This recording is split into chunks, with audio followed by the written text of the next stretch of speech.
I never imagined, when I first encountered him, that one day I would be standing here, where he once stood, and that I would be talking about him as he once did, about artists and intellectuals of the right, who were comparatively obscure and relegated to the unread pages of history. It's very sad to me that the topic of my talk today is Jonathan Bowden. It's also a rather difficult topic, not only because his life was rather mysterious, and in the end somewhat tragic, not only because intellectually he was so broad-ranging, delving into some of the most recondite and disprivileged areas of our culture and intellectual history, thus making it impossible for me to do it justice in the space of less than an hour, but also because the process of discovery, of seeing what was behind the orator, behind the conversationalist, behind the author, behind the artist, behind the friend that I knew or that I thought I knew, has entailed a degree of emotional turbulence, as I have tried to reconcile the Jonathan Bowden we knew with the Jonathan Bowden we never knew. Now, I knew Jonathan during the last 4 years of his life, when he was at the height of his powers. In 2009, as I was one of a select gathering in Atlanta who witnessed him deliver the best oration in his career. And this has been said by others before, but the speech he gave on that occasion far superseded anything you might have seen him deliver here in London, before or after.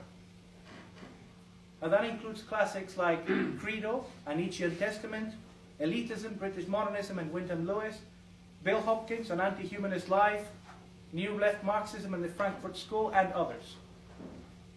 During the time that I knew him, I paid very close attention to him, partly because I am fascinated by genius, and by extremity, and by darkness. And geniuses are always extreme. There are always extremes of light and dark in these individuals, because what makes them gifted also makes them monsters. And they are fundamentally unbalanced personalities.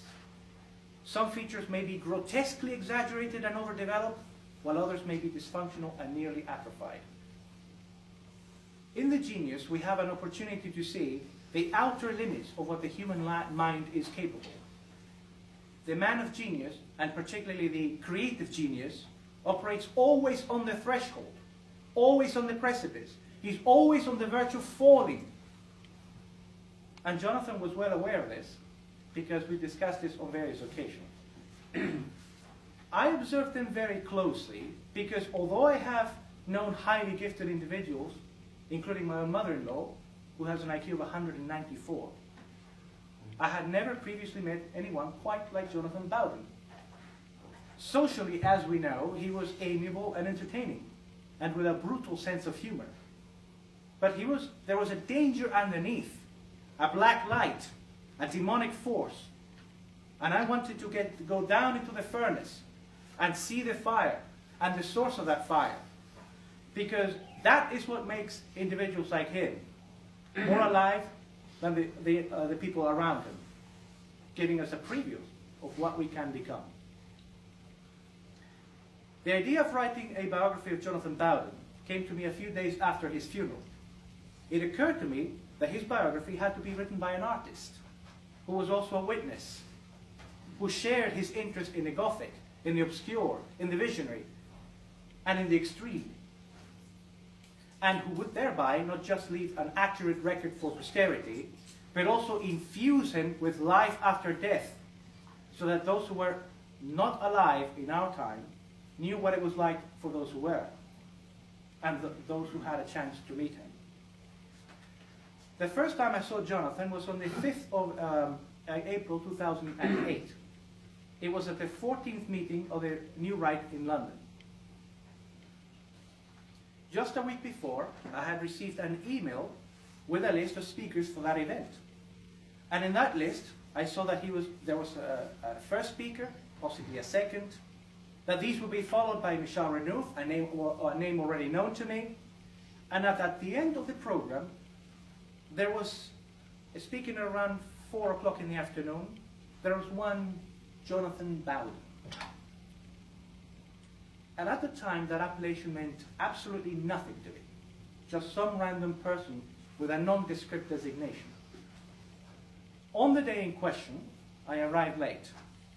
The venue was at a small pre-Victorian pub, which was squeezed in between houses in an obscure and solitary alley in the midst of one of Tony Blair's human zoological gardens. I entered the pub. I ascended a narrow and creaky set of stairs, hidden at the very back of the establishment, and at the top of the stairs I found a door. And I pushed open the door, and I was faced with a room. And the room was warm, and the air felt like breathing chorizo and lentil soup. And the room was crammed with angry fascists, seated on hard, coccyx-crunching chairs of unimaginable design. And I could see their brows were pleated, seething with rage against the modern world. At the front of the room was Michel Renouf, elegantly attired, and delivering an exegesis of the Treaty of Lisbon. And to her right, leaning on a windowsill, silhouetted against the grey afternoon light, was his man, in a grey suit, with a 1970s tie, with a runic pendant over it, and wild curly hair, and these small pebble-like glasses. And this man was deep in thought. His eyes were closed, his arms were crossed, and I could see a storm brewing darkly inside him. A living pressure cooker. I still didn't know whom he was, but I found out soon enough, because some minutes later, one of the angry fascists who was seated at the front asked a question, which was answered, and which gave rise to another question, which would have been answered, except that the man on the windowsill suddenly became animated and shouted a command, "Questions at the end, please!" He immediately came across to me as someone who was authoritarian, aggressive, overbearing, loud, and supremely unpleasant. by which means I ascertained that he was a German. After Michel was finished, there was a break. And after the break, with the fascists having reconquered their seats, loaded with broth-like lagers and rabidly salted chips, the unpleasant authoritarian who had been sitting by the windowsill was now standing at the front. And he said, "Thanks very much." And he proceeded to deliver a presentation about an obscure filmmaker called Hans-Jürgen Sieberberg. Not a household name, it has to be said, even in contemporary Germany. What impressed me about Jonathan is that he aimed high intellectually, and yet he orated with a baseball bat. He was a man who had not only devoured the literature on the right, but who had also eaten his way through the literature on the left. In other words, he sought not only to confirm his own prejudices, but he also sought to take the battle to the enemy, to steal their weapons and use them for his own purpose. The presentation lasted 54 minutes, but it might as well have been 54 seconds, because before I knew it, I was standing up clapping along with everybody else. I didn't speak to Jonathan on that occasion. But after I went home, I looked him up on the internet and found his website. And in this website, I found a gallery of his art. And at this point, I concluded he was completely mad. He's had these demonic faces, his screaming primary colors, crisscrossed with lines, in some cases attacked with this black crayon. I immediately imagined him in a hot and cramped studio, bent over his table, red-faced, perspiring, laboring into the wee hours of the night, squeezing his acrylics and working them in a frenzy. This later turned out to be true.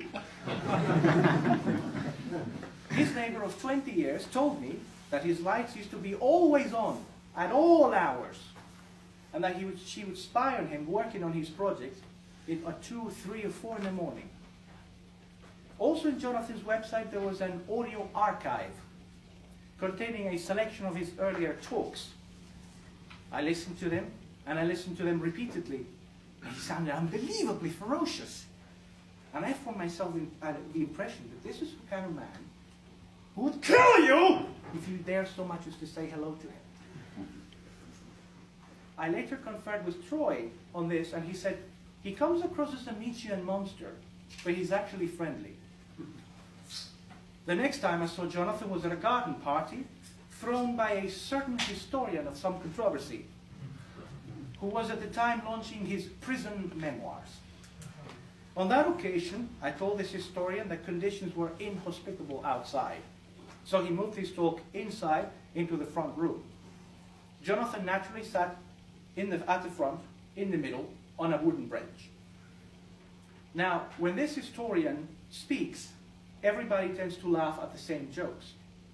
But Jonathan was not conventional in this sense. When Jonathan was in an audience listening to another speaker, he would occasionally hear something that only he found amusing. And he had this peculiar laugh, because he would go like, "Ha!" And he detonated that laugh at that party. And everybody turned around and looked at him rather perplexed, as if a hand grenade had just exploded in the room. But Jonathan was completely oblivious. And he later told me that he'd been asked repeatedly to please change his laugh. But his philosophy was that you have to dare to be yourself. After the talk, the guests navigated their way back to the kitchen, obviously to strip their host clean of any remaining beverages and food supplies. Along with others, Jonathan straggled in the front row. And this is when I saw him standing at about 4 feet away from me, in his beige coat, in his tractor boots, in his Thatcher-era necktie, and I decided to take the plunge and introduce myself. But when I said his name to get his attention, he looked up at me with some alarm, and he turned beet red. I later found out that he didn't like you, that he didn't like it when you saw him first. He always wanted to see you first. You see, he always wanted to be seen in a position of dominance. And if you saw him first, then he was reacting to you, as opposed to you reacting to him. With Jonathan, everything was about power. And he saw every interaction, however trivial, as a contest for power. In any event, I conversed with him amiable for a while, and as you may have surmised, he didn't kill me. Now, who was Jonathan Bowden? We all saw him at these meetings here in London. We saw him at various political events. We saw him on YouTube.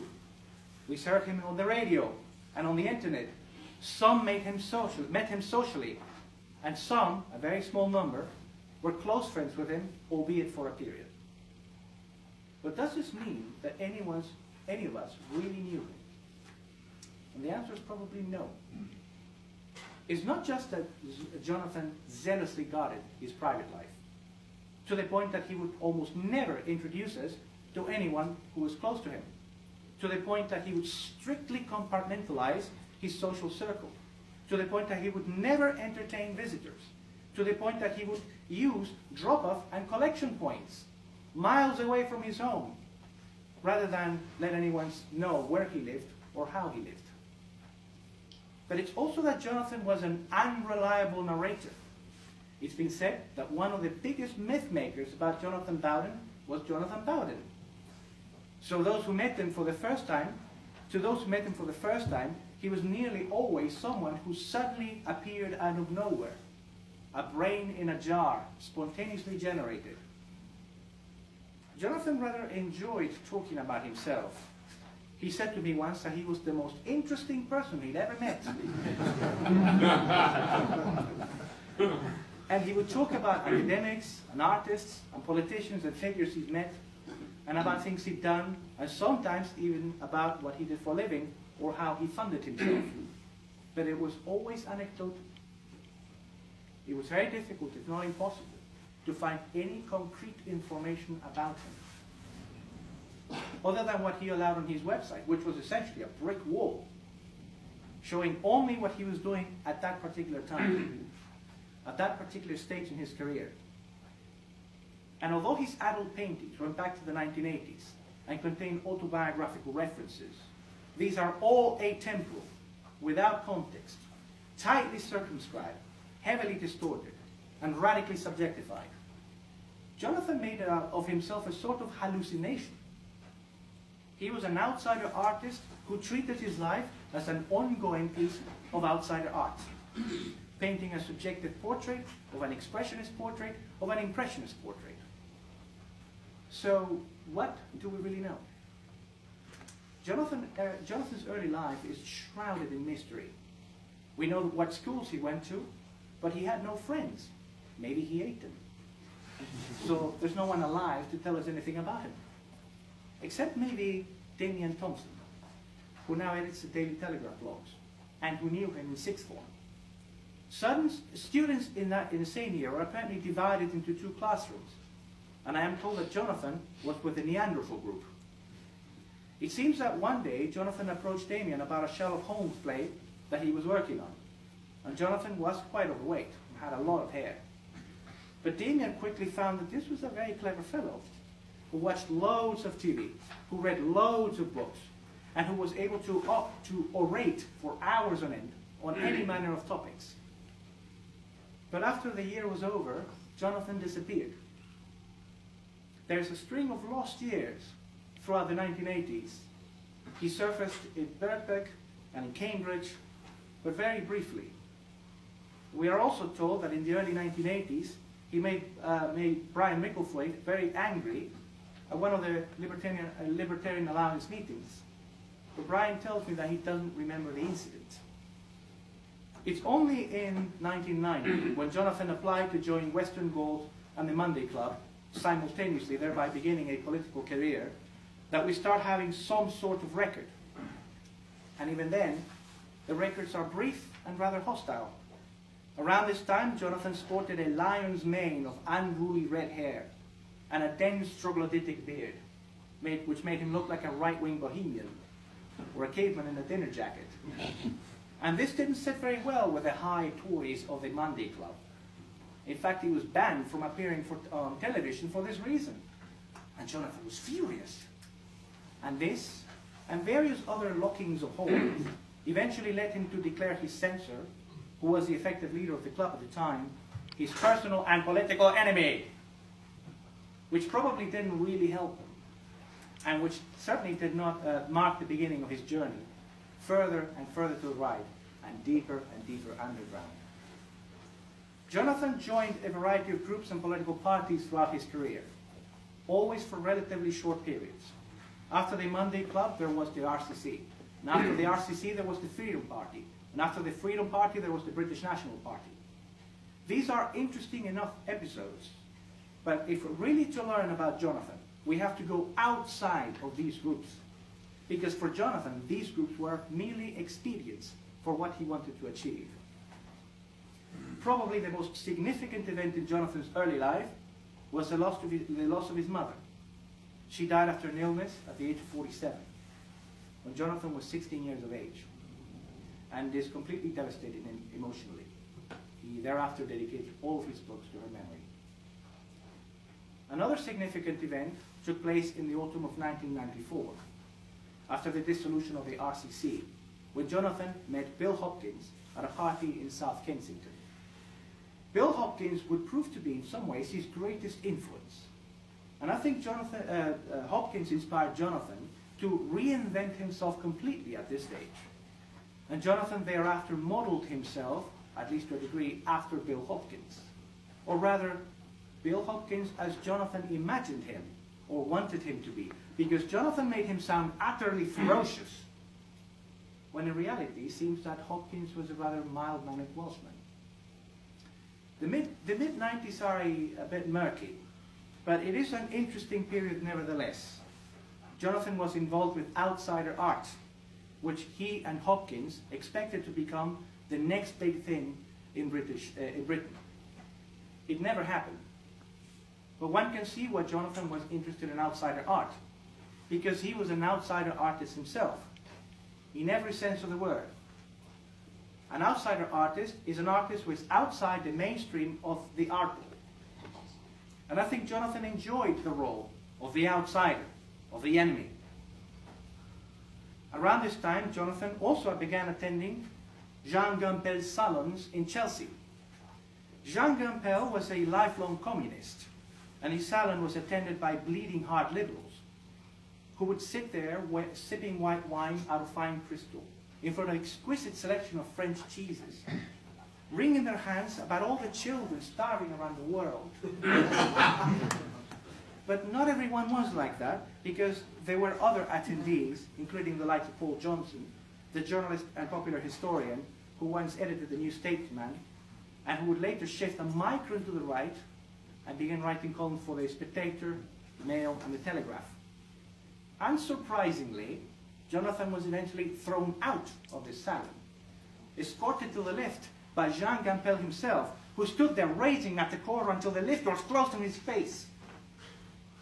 However, not everybody shared Jean Gampel's opinion, because Paul Johnson, who had been semi-dozing on a sofa earlier in the evening, nevertheless listening to the conversations around him, had suddenly woken up at one point and pointed at Jonathan and said, "That man is a genius." Needless to say that this declaration became a persistent refrain in Jonathan's conversations in the week. In September 1998, we know that Jonathan was introduced to one Michael Woodbridge. This was at a party that was being held at an army camp in Beaconsfield. I'm told that Jonathan began orating and monopolized Michael's attention for the rest of the evening, which shouldn't surprise anyone, because the man was a walking audiobook. You pressed play and he just went for as long as you could stand it. The thing is, what he said was always very interesting, and one always learned 10 new things in a conversation with Jonathan. By December 1998, Michael had organized a countercultural salon, the Spinning Top Club, which had begun meeting earlier that year, initially in the shape of informal gatherings, hosted by Stephen Taylor, an outsider artist, at a flat in North London. The Spinning Top Club involved discussions, readings, performances, orations, and art exhibitions. One of the most memorable events from this period is when Jonathan was challenged to a debate by a traditional Catholic, who'd taken a dim view of Jonathan's remarks about a recently deceased John Gaster, who had at times expressed interest in Catholicism. One of the members had just finished an hour-long presentation about Gaster, after which Jonathan said he would have been far more useful if he had not adhered to such a weak and stupid religion as Catholicism. Jonathan was a little more abrasive when he was younger. I'm told that the debate was total and unrelenting carnage, and with brains and blood splashed on the walls and egos razed to their foundations. Needless to say that the debate has since entered the annals of right-wing folklore. At times the discussions became rather heated, and on one occasion Jonathan found himself physically attacked, scuffling under a table on a sea of cider and broken glass. Apparently Jonathan had called his interlocutor a worm. Perhaps Jonathan's best known contribution to the cause was made during his period as chairman of the New Right. It was thanks to the audio and video recordings made at those meetings between 2006 and 2010, and which were made available on the internet, that finally gave him a global audience. This had a disproportionate effect, given the gatherings at which Jonathan spoke were always microscopically small. By 2009, I think that he was on the verge of greater things, because by then his reputation had crossed the Atlantic, and he had begun receiving invitations to speak in the United States, and there were offers for him to host a weekly cultural radio show at the Voice of Reason radio network. And there were even discussions of providing Jonathan with an office in America, and of paying him a monthly stipend so he could just sit there and produce non-stop. And I believe that if Jonathan had been properly funded in this way, and had been provided with a person to organize his daily affairs, he would have been able to deploy his talents much more effectively, and may have averted or delayed some of the health problems that afflicted him later in life. Unfortunately, this was not to be, and Jonathan's star was extinguished just over a year ago at the age of 49. Now, when we look back on Jonathan's intellectual career, we can identify a number of influences and a number of themes. Probably the earliest influence was Alexandre Dumas. When he was 6, Jonathan got separated from his parents at a general department store called Bobby's, based in Folkestone. which is now part of the John Lewis Partnership. After he got separated, Jonathan wandered around the store in what he called a state of high anxiety, passing through various departments, including cosmetics, perfumes, women's underwear, and kitchen utensils, fearing he would never see his parents again, and yet hoping that this would be the case because of their constant rows. Jonathan, after a good while in this predicament, Jonathan was in tears, but he suddenly stopped when he arrived at the children's book department, because there he found a book display, and in this display there was a book called The Man in the Iron Mask, which had an oil painting on the cover depicting a man in an iron mask. And he noticed that the effect of this mask was to an abstention of identity. The mask covering the face denied the personality beneath. And at this point, Jonathan realized that all faces are masks, even when they appear not to be so. This image stayed in his brain and in his dreams for 2 weeks. And thereafter, as we know, Jonathan was fascinated by masks. We can see him using one in his film, The Venus Flytrap. We recognize the persistence of this theme in Jonathan's childhood obsession with Iron Man, the Marvel Comics character. Jonathan drew literally hundreds of comic strips featuring Iron Man. And I think this is a metaphor for Jonathan himself. Because in his Nietzschean persona, in his oratorical persona, in his political persona, the Jonathan whom we saw in front of us was a man in an iron mask, a man covered in iron. And I believe this is why Jonathan would engage in this extremely detailed psychoanalysis of individuals he'd only met 5 minutes before. In his mind, every individual he was presented with was a mask. And he wanted to know what was behind this mask. Because this is the way he operated. Hence his obsession with privacy, hence the obsession with secrecy, hence his autobiographical revisionism, hence his constant misdirections, and hence the surprising revelations that ensued after his death. Another early influence was probably Colin Wilson. The Bowden family used to rent a holiday cottage down the coast of Kent. And one day, under a bed, in an attic, a collection of novels by Colin Wilson was found. The novels were all dilapidated, bronzed with age, with the covers ripped off. Jonathan would later describe Wilson as an intellectual who wrote books for a popular audience, without admitting to it and without making the necessary apologies for his populist tendencies. What I think impressed Jonathan more than anything else was Colin Wilson's productivity. Colin Wilson's bibliography credits him with 160 titles. 160 titles. And some of them are 600 pages, 700 pages, 800 pages long. I believe that Jonathan wanted to be productive like that. Jonathan began writing books at the age of 17. His first book was called Attack!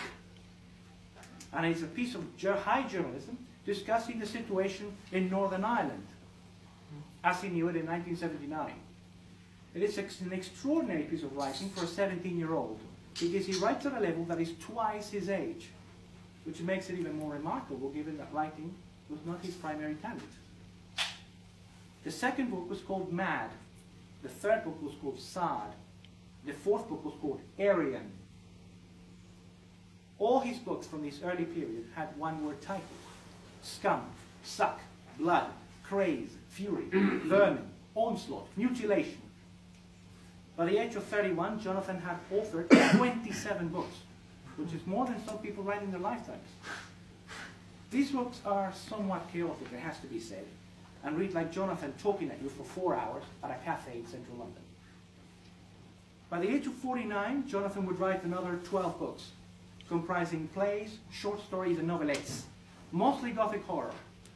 Most of his fiction is so obsessively obscure and so unreasonably laden with metaphor as to be completely illegible.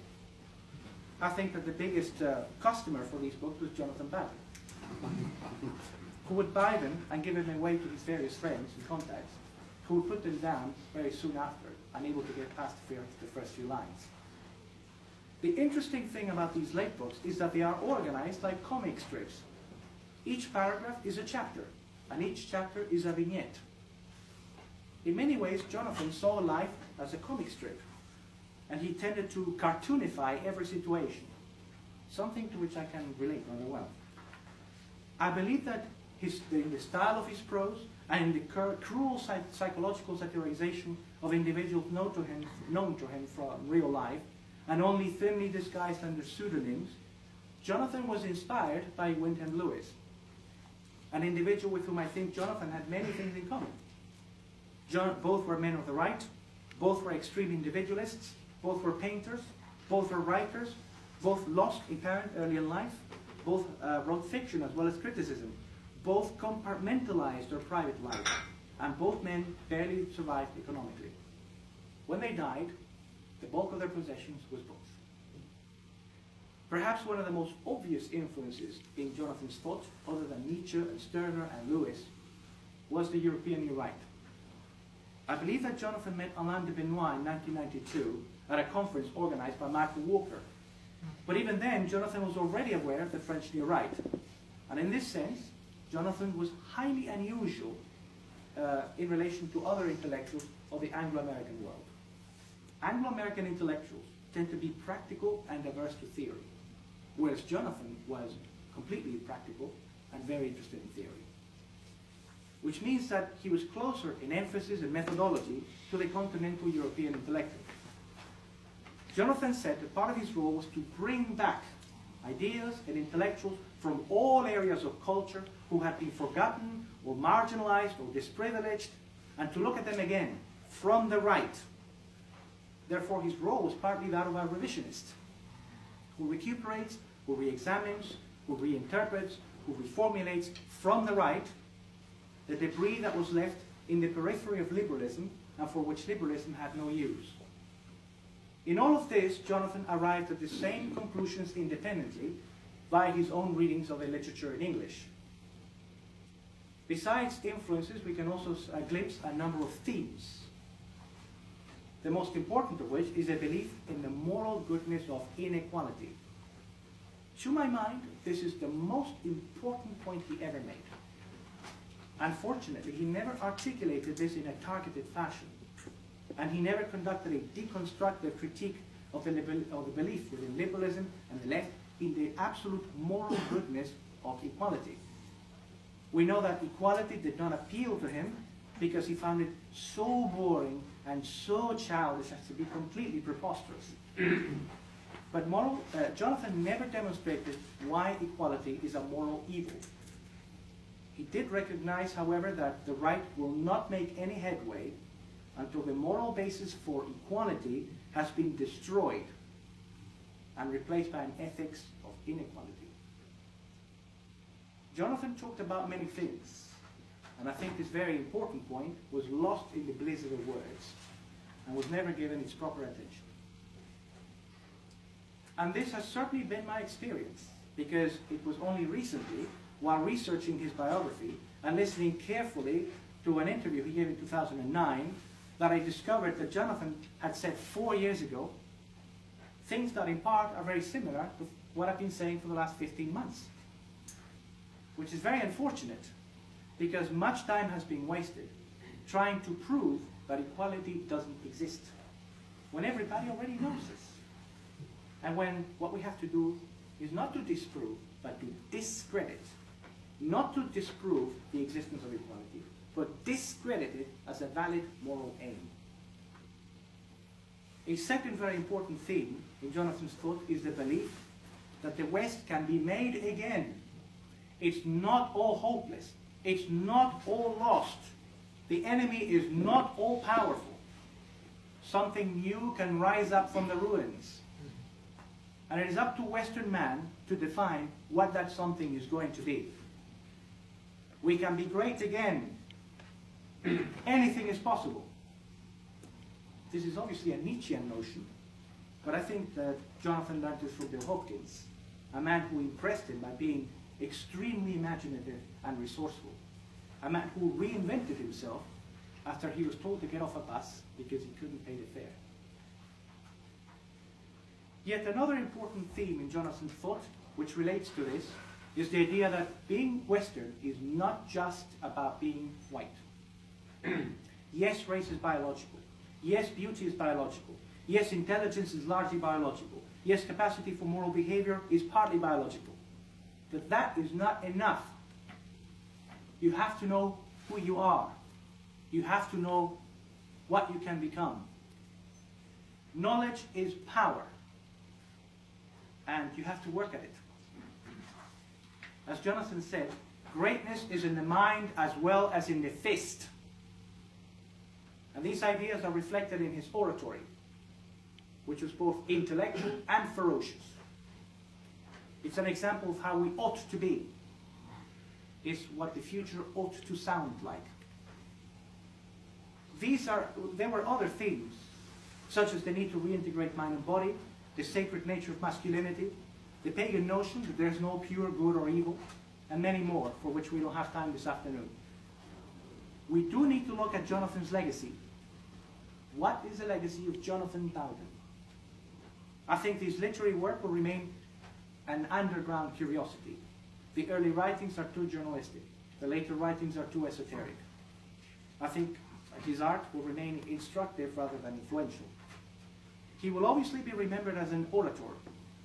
Indeed, at his funeral, a friend described him as the best orator in the English-speaking world in the last 100 years. But this in itself is not a legacy. It is impressive, but it's not a legacy. On the other hand, we can argue that because of his oratory, Jonathan was an influencer, and that his legacy is in the people that he influenced. Naturally, it's very difficult to assess this in practical terms, but it is important, and you can see it. Jonathan was a great influencer. Jonathan's second contribution was to show us that we must engage with the whole of the culture, high and low, left and right.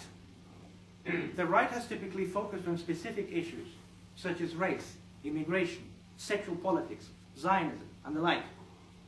And it has typically looked at culture from a conservative perspective. For all its talk about the biological roots of culture, the right has treated culture as a museum, managed with petrified 19th century criteria. It has treated culture as a collection of dead objects, made by dead people, classified according to dead schema. And the right has also refused to engage with the perspectives of the left, unless it was to tell us how obnoxious they are. By contrast, Jonathan engaged with both the right and the left, and with both high culture and low culture. One day he would talk about Thomas Carlyle. The next day he would talk about Robert E. Howard. The next day he would talk about Savitri Devi. The next day he would talk about Stuart Home. This is how one remains relevant. This is how one remains engaged and in the game. To do otherwise is to become a cult and to sit moping on the sidelines. Therefore, Jonathan's lesson is that we have to be looking at everything. We have to be covering all areas. I'm going to close now by mentioning what's being done to preserve the legacy of our friend Jonathan Bowden. Firstly, there is a website which is currently under development and which will archive all of Jonathan Bowden's work. All his articles, all his books, all his art, all his orations. It will all be there for you to enjoy. The website will also contain a selection of memorabilia and personal effects. Jess has made a list of all the books found in Jonathan's library at the time of his death. Michael has saved all his bow ties. And I have saved Jonathan Bowden's carpet. So there will be a selection for the morbidly curious. I believe George Washington's dentures are preserved in the British Museum, the Science Museum. So maybe one day we will see a display of Jonathan Bowden's 1970s bow ties. Also, Jonathan's early books will be brought back into print in specially prepared annotated editions. The proceeds of the sales of these books will go towards funding Jonathan Bowden's online presence. Also, there's a memorial tree to be planted, which we hope will grow and bear sweet and juicy fruit which would be poisonous to the Marxist and the Antifa.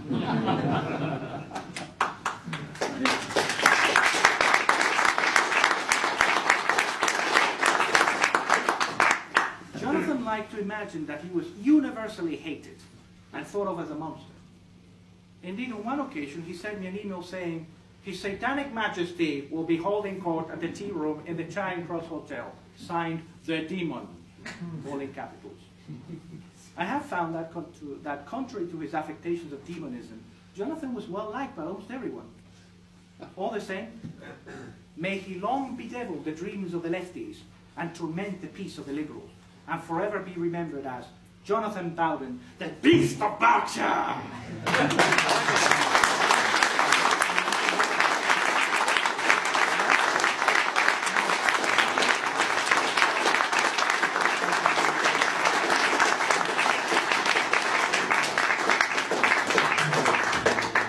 Well, I'd like to say that I was quite often Jonathan Bowden's driver across Britain to various meetings, and often we'd be driving along there, I'll demonstrate for you, deep in conversation, and we'd have several sort of near misses as I was discussing with him various things, and we'd often go way off course, miss our turning, and going to Lincoln for a meeting, we went 100 miles off course before we realised where we'd gone to.